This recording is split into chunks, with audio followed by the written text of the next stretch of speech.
All right, good evening.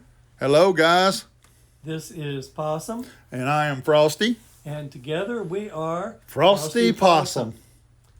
All right, we're going back in time and reviewing a movie called Pieces from 1973, I think. It's a damn good year. Damn good year. Um, about a pretty messed up young man whose mother was a prude, and he wound up axing her something, as they say in New Orleans, and goes from there. Well, first of all, um, the I want to remind everybody that right now we're doing a spoiled rotten review. So if you guys are expecting to not get all the juice, this is not the one for it. We are going to talk about it in depth. And I'm going to go ahead and throw a pitch out there. Guys, like, subscribe for us, and, you know, put us a comment in the comment section. Let us know whether you like this one or not. I liked it, but again, like I was telling you earlier, this is definitely a popcorn movie. Uh, so, anyways, I apologize for jumping ahead. Um, well, did this one scare you? No, it had quite a few funny scenes in it. It wasn't meant to be funny, but Yeah. I couldn't help but laugh at it. Um, Some of the acting is just so bad. and it's not hard to figure out who done it in the movie. I Uh, really didn't know until like about 3 minutes before the reveal. well, again, I did a little deductive Yeah, reasoning. You know, I'm pretty good you about always guess. this kind of thing. You always go with, and it's just a hint out there for all you fans, viewers. The one that is least likely to be the killer is generally the killer. But in this particular case, that wasn't it. On this one, the way that I figured it out is the furniture. Because again, guys, this is spoiled rotten, but the killer winds up being the dean of the college, and the puzzle that he's putting together, it was in a fancy armoire. Is that what you call it? And so I looked at that furniture and I said, out of every place that we've seen in that college, that's where the prettiest Yeah, furniture this is. is So not dorm room furniture. no, it's nice stuff. It's nice stuff. I guessed because I started looking at the killer's pants and shoes Hmm. doing that. But see, they were trying to throw you, and I really don't like it. They tried to make it seem like he weighed 800 pounds when he was walking, and then he had that monster growl when he walked in stuff. And, if the guy's got a breathing problem when you're sitting there talking, that's one thing. But, um, I uh, thought he was just turned on nah, I don't. by what he was going to do. And then that's something else too. He was. I guess. You think that type of serial killer, it would be some type of sexual fetish involved with it, but apparently he was just putting together a paper doll because he didn't seem to be getting sexual gratification out of it. No, not really. But Uh, uh, and I won't give this away, but think Ed Gein in about his motive. So it didn't scare me, but there were some tense moments. There were characters that I kind of sort of cared about, and I didn't really want them hurt. And then there were a couple of one in particular that I did not care anything about the bitch, and I was very happy when she got killed. And not only did she get killed, she got stabbed on a waterbed yeah, repeatedly. and So, it made a bloody suit too, like oh yeah, tomato soup. terrible. Yeah. She was just doing her job though. She was being pushy. She was a reporter. Extremely pushy. I will say this though, I'm getting way ahead. I'm just going to slow down and back up. Go ahead on. Well, uh, technically, the movie, I mean, it definitely looks 1970s. There's a certain look that scary movies or any movie from the 1970s looks. It's a little bit too bright, and it looks like they may have.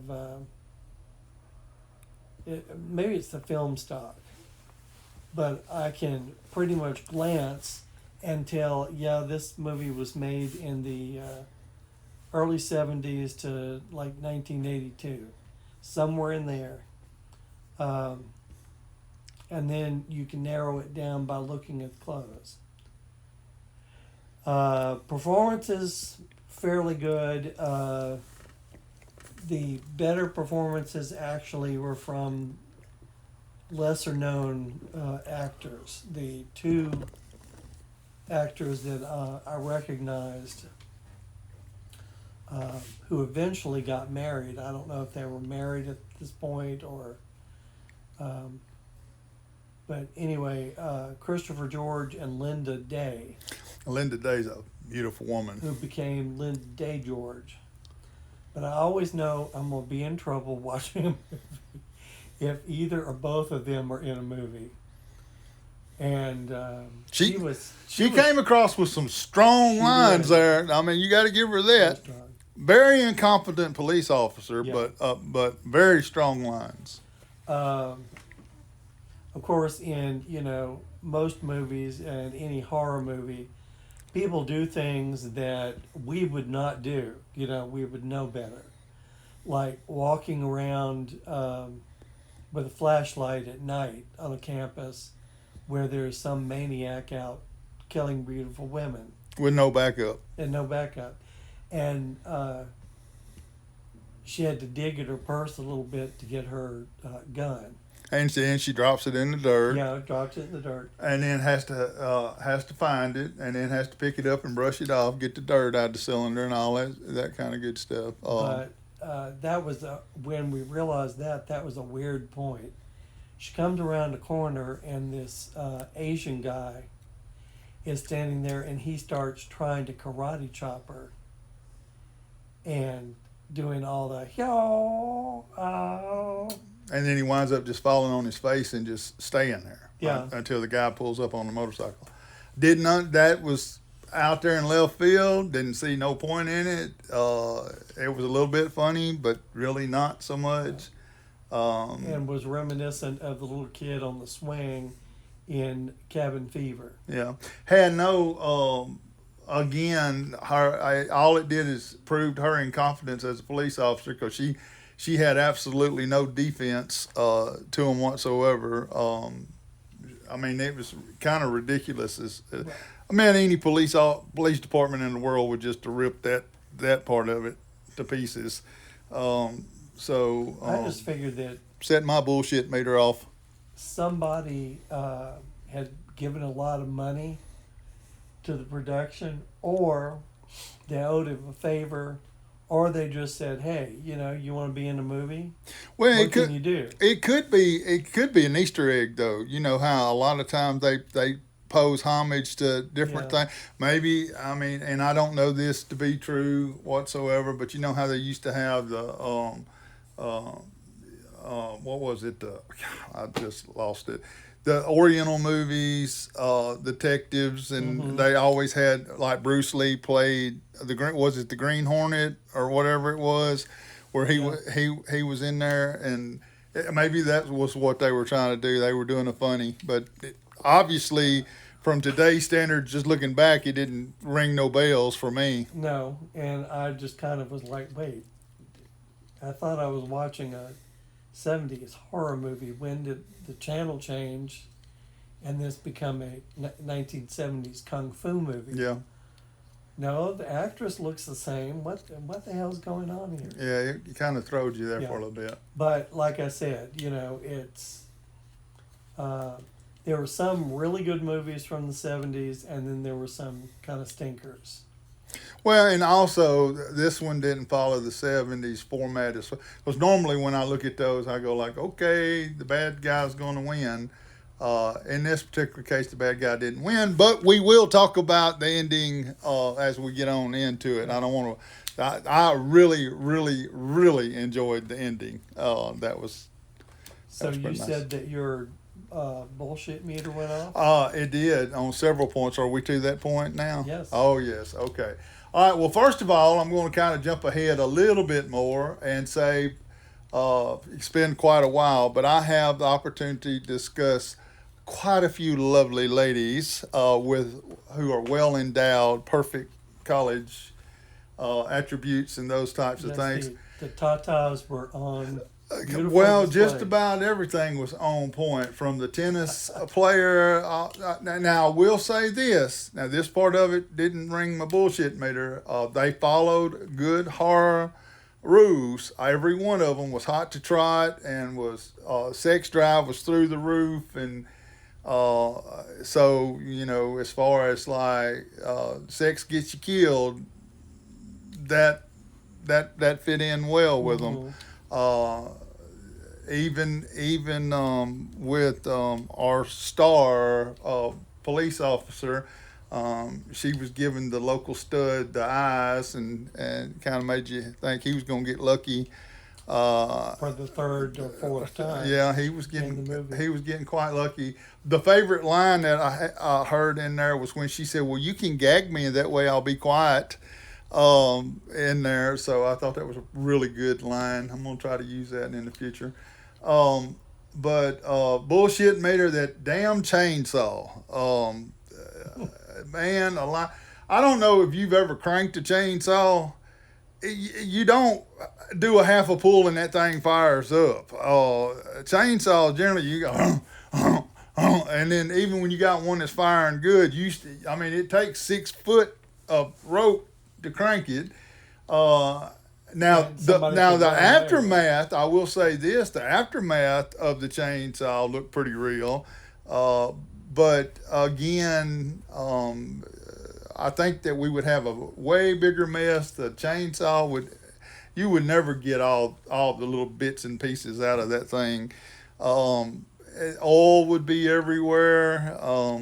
That was a big no. Of course, our karate buddy was a big ringer. I thought that our police detective, the star, our cigar smoker or chewer, who kept running around asking for a light, nobody would give him a light, was, I said, well, maybe he's going to be the killer because he looks like the least likely to actually do the killing. Yeah. Until that big Lincoln Town car come rolling up in there right after somebody was killed.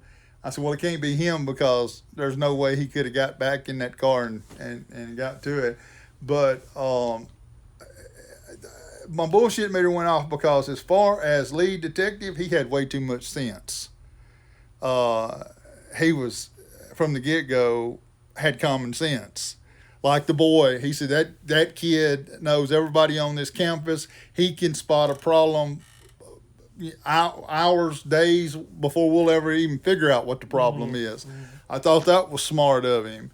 Trying to utilize resources. I thought that was, so in a way, my bullshit meter went off because he's actually doing things the correct way with it, So again, not too many things.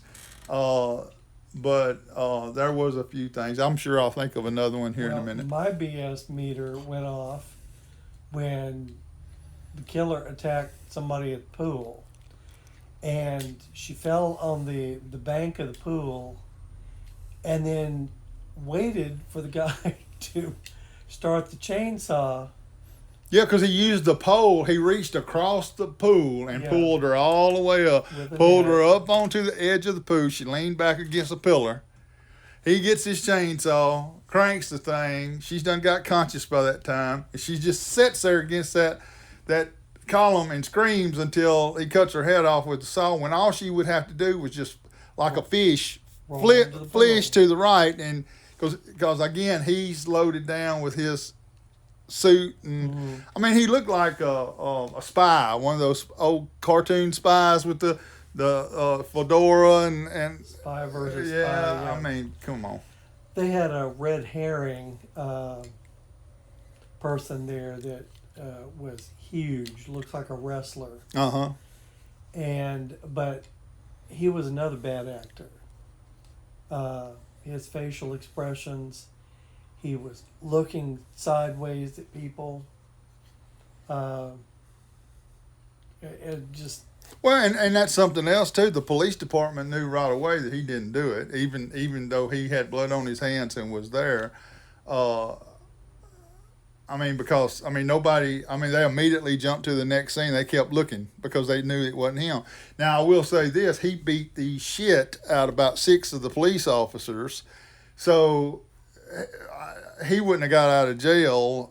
In the real world, he wouldn't have got out of jail. Whether he killed anybody or not, you No. can't beat the hell out of police officers no. and get out of jail in 2 days, and then be handed all your duties back with keys to everything. I will say the one part of the movie that I absolutely hated was when that damn siren was going off. That drove me up the wall, and I don't blame that little tennis girl for just leaving, because Hmm.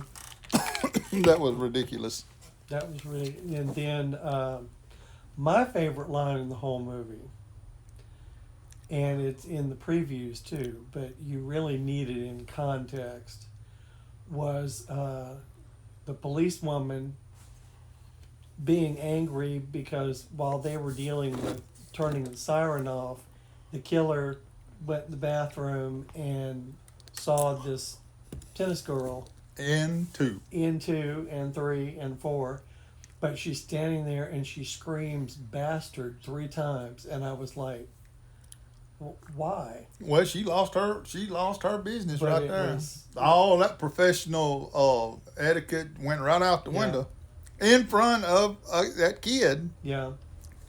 Well, and he didn't mind because his focus was on getting laid. So he slept with half of the people in the movie already. Mhm. So, but anyway, Which goes to the ending, and I'll talk about that in a little bit. Yeah. But I enjoyed that part of it. I will did say. the movie need to be made? For entertainment purposes, yes. I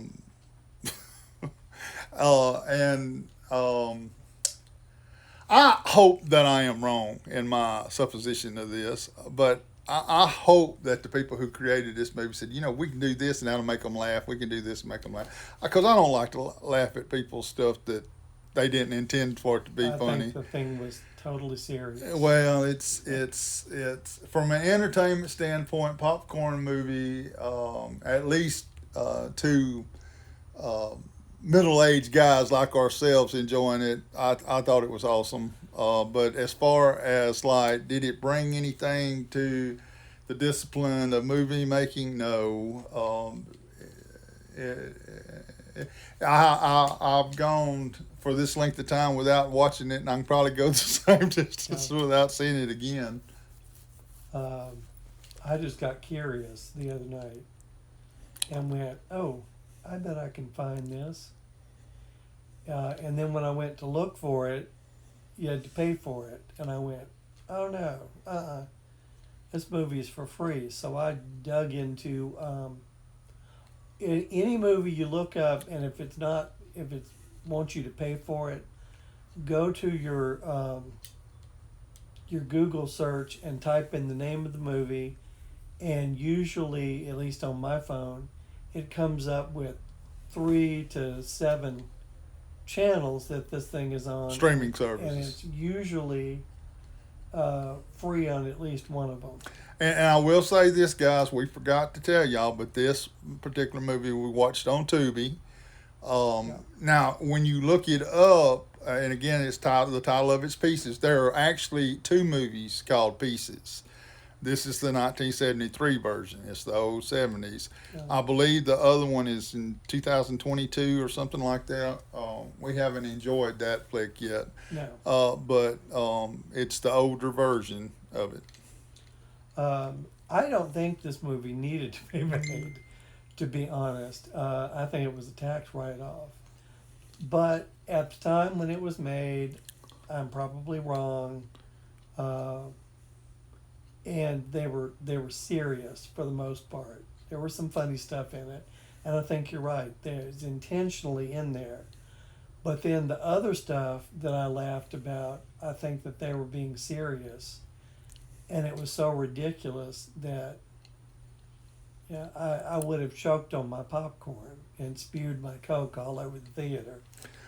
I'll say this too, and I'm going to make sure that this is your department because we don't do this, and I'm really not interested in doing it. But there's a lot of reviewers who look at how much money the movie made on the opening weekend, and was it a profit, was it a loss, was Oh, it yeah. that kind of thing.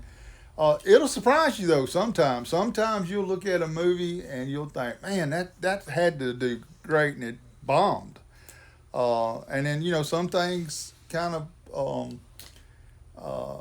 through the droplets of time, people warm up to it, or it's more popular today than it was when it actually came out. But again, I can't. I agree with you. For the biggest part of it, it's funny entertainment in a quirky kind of way. But short of that, I wouldn't have had Yeah, expected it. I think it did fairly well at the theater, but I don't think that there's a sequel or a remake. But I could be wrong. I didn't research that. And Tubi has a bad tendency to move on to the next move before the credits are over with. So I don't know if there was anything in the credits. I watched this it. was I watched it all the way to the end, and I didn't see Yeah. anything in it. there the A lot of times there are. Yes, a good point that you bring up, Yeah. and people. A lot of you may already know this, but on Tubi, if you back out of it, when it gives you that prompt that it's fixing to load the next movie, it will let you watch it all the way to the end. And a lot of times, the very tail ending of the credits will change the whole movie's meaning. I've seen that happen. well, the remake of Dawn of the Dead is it ends and it's sort of a bittersweet happy ending until you sit through the credits.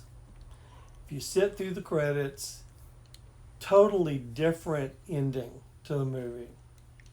And I saw that one at Christmas time, and I had all these packages, and I was gathering my packages up. A couple of people had already left, and something told me, no, get your packages, but sit back, watch this. And then stuff started happening. They interrupted the credits, and something else happened. Totally different movie. So I will sit through to the end of the credits, or the theater that I visit in my town. I'll ask either when I buy my ticket or the guys coming in to clean the theater between showings. I'll go, anything in the credits, and they know what I'm talking about. You know, they have Marvel movies are famous for that, having little scenes that kind of set up The next one. the next one, or a funny something, or sometimes they'll do bloopers. So it's worth sitting there. And I'll shout down to the guys, come on in and clean. I'm just finishing the credits. So, but this one didn't seem to have anything. All right. Do we recommend this or not?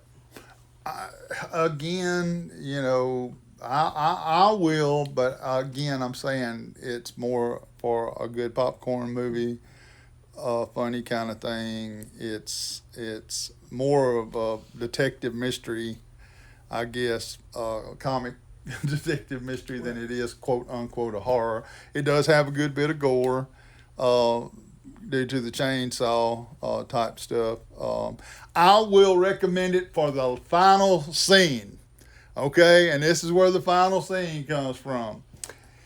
In a lot of the movies, Jason or whatever, Friday 13th, you kill him, you hack him, you shoot him, all this other stuff. He still keeps something coming after you, still keeps up. Well, they got this dude dead to rights, got him in basically a body bag on the thing. And what does my young man do? He reaches up and gets those nuts. our star hunk has made the mistake of standing over the body, and he reaches up there and he just gets all bloody, gooey, and gory all down through the groin area. I think they even squished like a grape. Yeah, something. But that was very much so from the Stud Muffin line. I enjoyed that part of it, and I would recommend you watch it just to be able to watch that final scene. I think that I heard might have been in Eli Roth's History of Horror that this movie is sort of a feminist movie, that the dead body reached up and grabbed him and crushed his nuts simply because he was sleeping with all the women. But all the women wanted him. Well, yeah, and he was cute. And they I mean, the first girl would told him, "I'm going to the pool. I've never made it underwater. I want to make it underwater with you. Come on." And he says, "Well, 30 more minutes. I can finish up my studies or whatever." And then later he's talking to a friend, and you find out before he went to the pool, He went and made out with he somebody was else. boinking somebody else. Yeah. There is full frontal female and male nudity Yeah. in this. And I'll have to say, and I'm probably fixing to get a few marks against me. The carpet is intact, I might add, and I enjoy it. I'm of old school. I Yes, like to see a they little were carpet. showing 70s bush. Yeah, there was quite a bit of bush country going on. All right, I'm going to tentatively recommend this on a night when it's cold, you've got your popcorn or your hot chocolate, maybe you're curled up in bed, and you want something that's not going to make you think too hard. It's going to be entertaining, as opposed to you really had to think about it. And I think that's, I mean, it, like I keep saying, it was a 70s movie. It looked like a 70s movie. There's nudity in it. There's a lot of gore. So if you're a gore hound, and the dead bodies there look kind of realistic. I mean, the blood was not too orangey red. A lot of times, movies, the blood turns out to be, I mean, like fire engine red.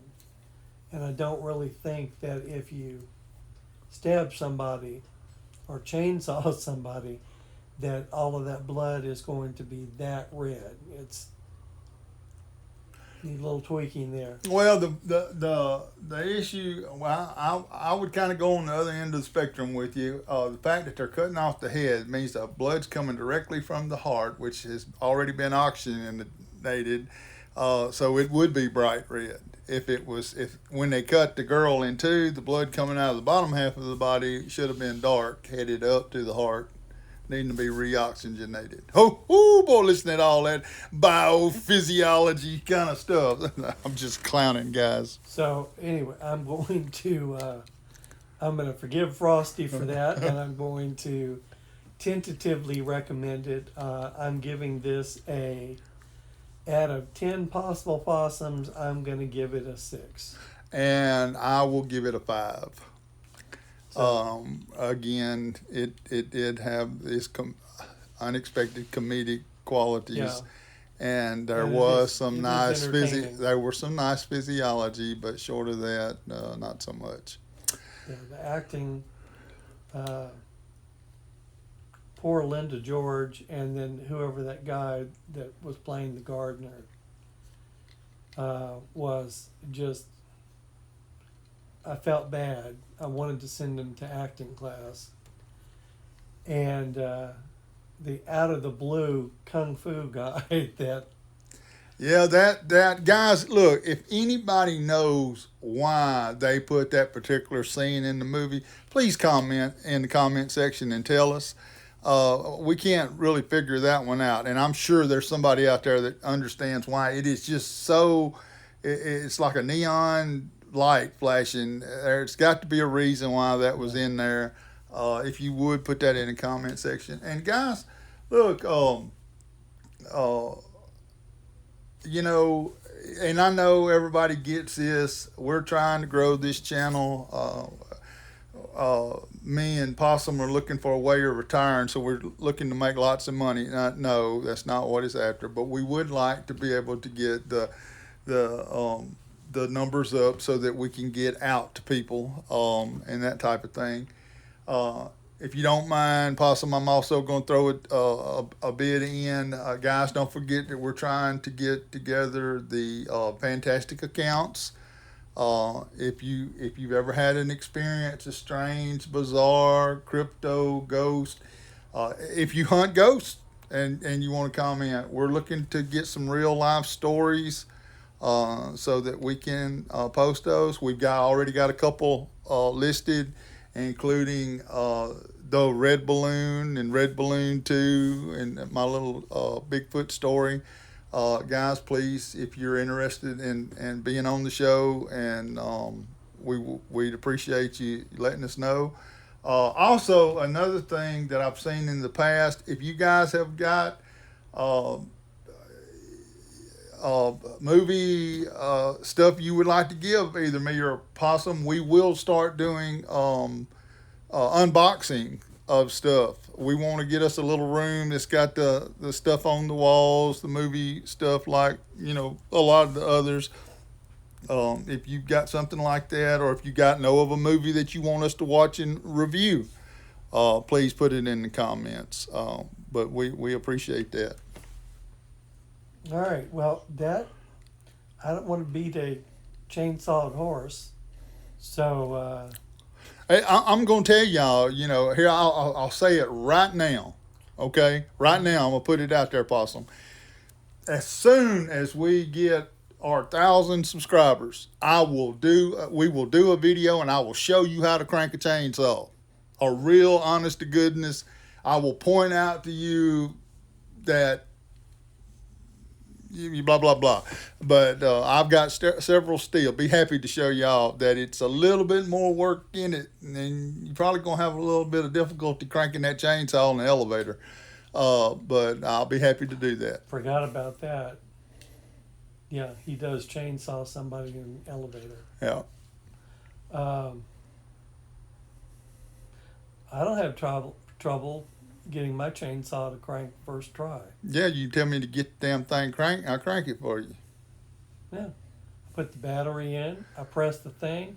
Well, and again, back then they didn't have the technology. Now you can slap a battery in a big lawnmower, and it'll mow for an hour. Used to, they didn't have that technology. So there's a commercial right now where they show one battery that runs the weed eater, the lawnmower, the power washer.